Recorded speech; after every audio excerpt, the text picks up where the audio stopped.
Bonjour. Je vais l'appeler parce qu'il est au fond du jardin. D'accord. Rentrez. Merci.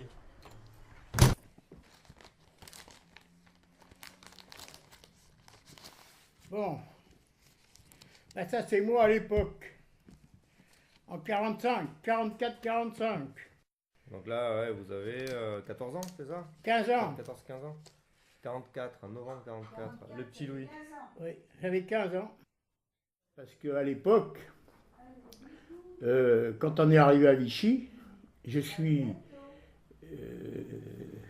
pas de boulot, disons, j'ai été comme un peu apprenti chez Monsieur Maltais, rue du Portugal, il y avait un magasin de musique. Et ce monsieur était aveugle, et je l'accompagnais.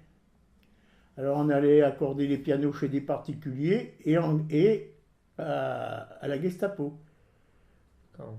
et à l'hôtel du Portugal, boulevard des États-Unis d'abord. Parce que le colonel SS Oui.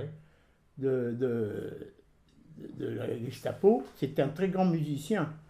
Et il y avait un piano à queue, donc j'accompagnais mon patron, M. Maltais, là-bas.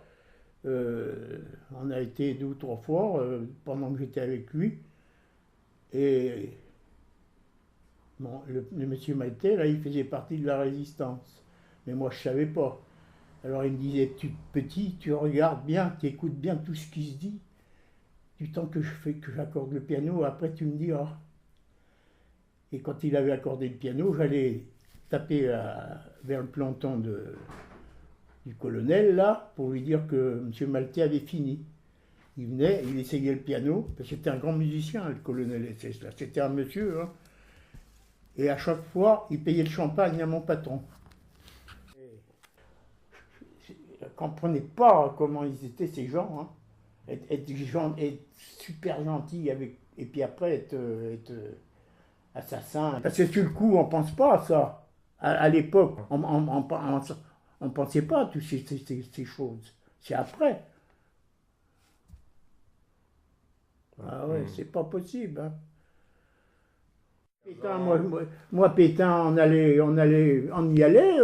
Vous l'avez vu plusieurs fois? Bah bien sûr, il m'a même donné des cigarettes. Ouais. Ouais, j'y allais avec mes frères et sœurs. Il y a plein de gamins, on y allait là-bas, au du parc. Le dimanche matin, ils sortaient sur le balcon.